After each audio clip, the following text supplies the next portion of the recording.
Hello guys, आज हम लोग क्लास 11th में पढ़ेंगे। चैप्टर का नाम है सर्किल। ठीक है, तो देखो तो बच्चे ना, सर्किल आप लोग छोटे से ही सीखते आए हो। तो आपने उसमें सर्किल में उसके डायमीटर, सरकमफ्रेंस, उसके एरिया, उसके पेरीमीटर, जो भी इस पे बेस्ट एप्लीकेशन थे आपने सॉल्व किया है। बट क्लास 11th में ना उनसे अलग चीज है। ठीक है ना, हम इसमें कोऑर्डिनेट ज्योमेट्री का यूज करेंगे। हम क्लास 11th में कोऑर्डिनेट ज्योमेट्री का यूज करेंगे। जैसे देखो सुनो, पहले हम लोग सीखते हैं कि सर्किल का मतलब क्या होता है। तो देखो सर्किल होता क्या है। तो देखो बच्चे बोलता है कि सर्किल सर्किल देखो circle is the collection of all those point. मानते हैं पॉइंट पी है, ये पॉइंट क्यू है, ये पॉइंट आर है, ये पॉइंट एस है, ये पॉइंट टी है एंड सो ऑन। देखो ना, तो बोलता है कि सर्किल उन पॉइंटों का कलेक्शन होता है। अगर ये कलेक्शन मेरे पास हो तो बोल रहा है, क्या बोला है कि circle is the collection of all those point, यानी कि इन सभी पॉइंटों का कलेक्शन सर्किल होता है।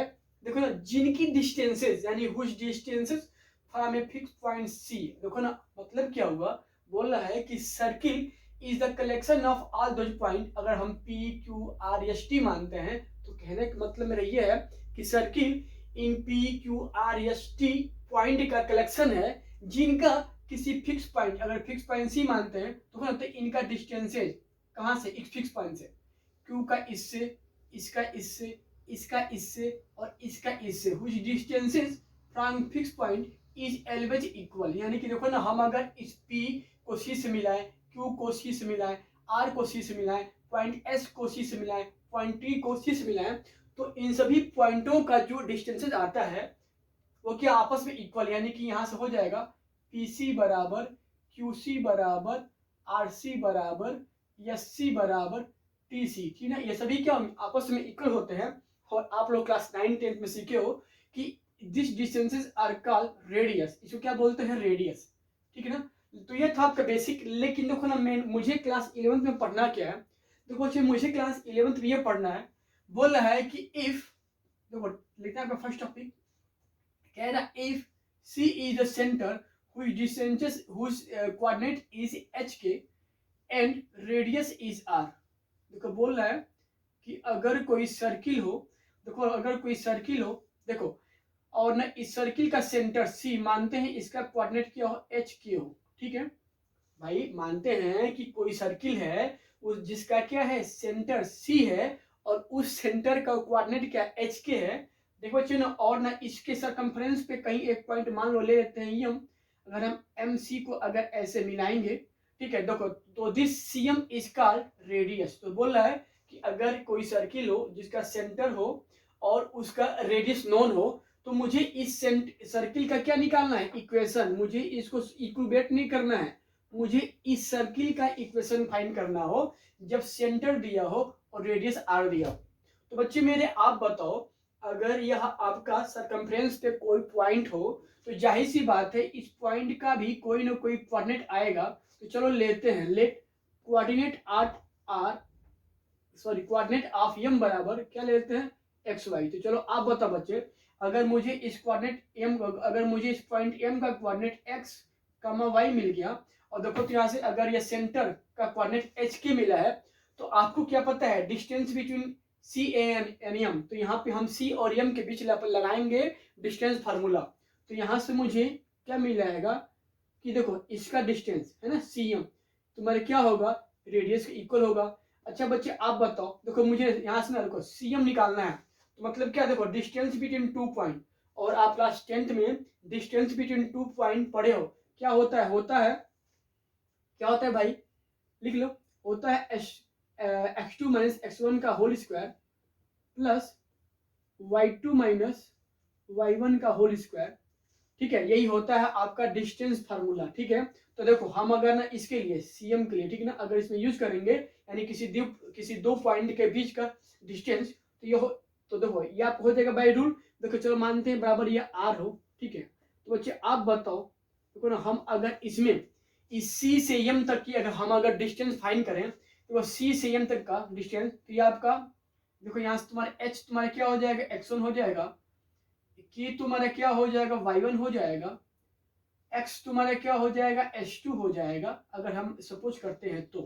अगर हम y को क्या मानते हैं y2, तो देखो यहाँ से ना हम अगर इसको इसमें हम यूज करें या हम इसका इम्प्लीमेंट करें, तो देखो मुझे यहाँ से क्या मिल जाएगा h2 यानी कि x माइनस x1 यानी h का होल स्क्वायर प्लस y2 यानी कि y2 माइनस y1 यानी कि k का होल स्क्वायर बराबर ये आपका, देखो ये आपका बच्चे क्या हो जाएगा r, क्या हो जाएगा r। बच्चे आप बताओ अगर मुझे इस देखो this quantity is in root form, देखो और ना जो इस साइड है वो रूट में नहीं है, तो देखो ना मुझे इस रूट को ब्रेक करने के लिए हम इसमें दोनों साइड का स्क्वायर करेंगे। तो यहाँ लिखेंगे squaring on both side, squaring on both side.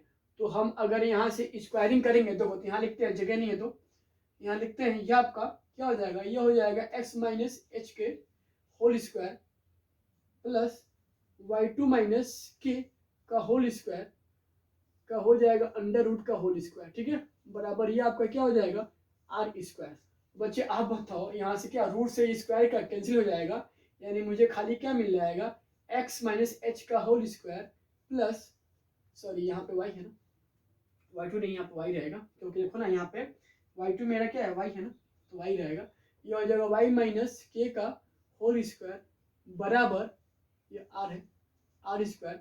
और बच्चे यही आपका हो जाएगा इक्वेशन ऑफ सर्किल, यही आपका क्या हो जाएगा इक्वेशन ऑफ सर्किल व्हेन इस centre and radius is given, when centre and radius is given. अच्छा बच्चे थोड़ा आप बताओ, चलो देखो इसमें कुछ लेते हैं केस, इसमें हम लेते हैं केस फर्स्ट, देखो ना इसको मानते हैं इक्वेशन नंबर 1, ठीक है। अच्छा बच्चे आप बताओ, हम कह रहे हैं कि अगर यही आपका सर्किल इफ सेंटर बराबर क्या हो 0 0, मतलब ना अगर देखो ना अगर इसमें इक्वेशन नंबर 1 में ये देखो यार यही फिगर देख लो, हम कहें कि अगर इस सर्किल का सेंटर क्या हो ओरिजिन पे हो और रेडियस r हो and radius is equal to r, तो देखो मुझे उस सर्किल का इक्वेशन फाइंड करना है जिसका सेंटर ओरिजिन हो और रेडियस r हो।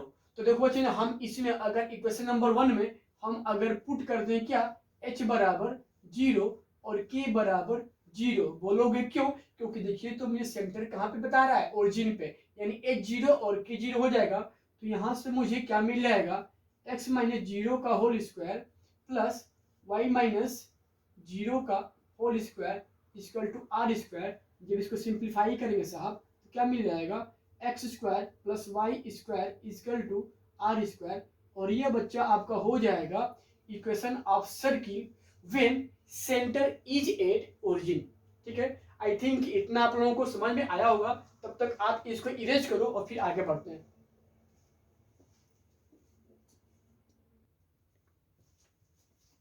एक लेते हैं एग्जांपल, एक एग्जांपल लेते हैं, कह रहा है find the equation of circle whose centre is 3 minus 2। देखो बोल रहा है कि उस सर्किल का इक्वेशन फाइंड करो जिसका सेंटर 3 कामा माइनस 2 हो और रेडियस क्या हो 5 हो। देखो ना, तो हम अगर इसका रफ फिगर अगर बनाए, रफ फिगर, तो कहीं ना कहीं मुझे ऐसा मिलेगा सर्किल। देखो ना यहाँ क्या बोला है, कह रहा है कि सेंटर इज 3 माइनस 2, तो मानते हैं 3 माइनस 2, और क्या बोला रेडियस 5, चलो मानते हैं कोई पॉइंट यहाँ ले लो P, और देखो ना और यही दूरी O है, तो दिस डिस्टेंस इज रेडियस यानी 5, ये दिया हुआ है।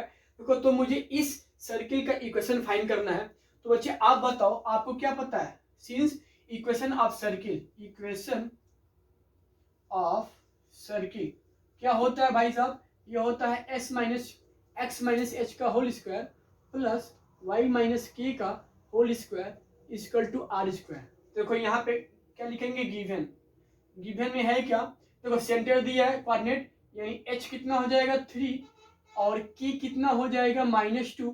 देखो r, या r कितना दे दिया है 5। तो देखो ना हम अगर इसको इसमें पुट करेंगे तो मुझे यहाँ से क्या मिल जाएगा, मुझे मिल जाएगा x माइनस एच यानी 3 का होल स्क्वायर प्लस y कितना है, तो y नहीं दिया है मुझे, क्योंकि मुझे इक्वेशन निकालना है xy में आएगा। देखो k की वैल्यू कितनी थी -2, तो लिखेंगे -2 का होल स्क्वायर बराबर r, यानी कि 5 का होल स्क्वायर, ठीक है, 5 का होल स्क्वायर। तो इसको सिंप्लीफाई करो, a माइनस बी का होल स्क्वायर यानी कि a square plus b square minus 2 into a into b. अच्छा बच्चे आप बताओ, देखो थोड़ा सा इसको हम सिंप्लीफाई करते हैं, तो क्या होगा, माइनस माइनस प्लस, ये हो जाएगा y प्लस 2 का होल स्क्वायर बराबर 25, ठीक है। अच्छा अब देखो तो ये आपका हो जाएगा एक्स स्क्वायर, 3 का स्क्वायर 9, 3 2 जा 6x प्लस क्या आ रहा है y प्लस 2 का होल स्क्वायर। तो इसको जब हम यहाँ से ओपन करेंगे तो हो जाएगा a square plus b square plus 2 into a into b बराबर 25, ठीक है। थोड़ा इसको बच्चे सिंप्लीफाई करते हैं, यहाँ से जगह नहीं है, देखिएगा। देखो ये आपका कितना हो जाएगा, ये हो जाएगा x square plus y square, ठीक है।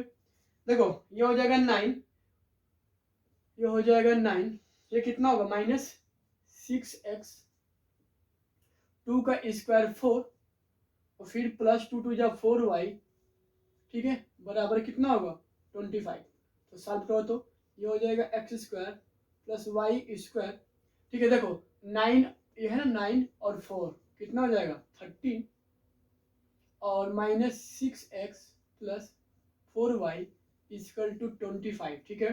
तो इसको सॉल्व करते हैं एक बार, ये हो जाएगा x square plus y square, देखो ना हम 13 को इधर ट्रांसफर कर रहे हैं ना, ये हो जाएगा minus 6x plus 4y equal to 25 था, 13 को यहाँ माइनस करो, माइनस हो जाएगा। और फाइनली आपका यहाँ से क्या मिल जाएगा, मिल जाएगा x square plus y square minus 6x plus 4y equal to कितना हो जाएगा 12। और बच्चे यही आपका हो जाएगा इक्वेशन ऑफ सर्किल। तो ऐसे हम अगर ऐसे कोई भी क्वेश्चन हो गए तो हम इस क्वेश्चन को इस तरीके से पुट करके हम वैल्यू फाइंड करते हैं। Thank you.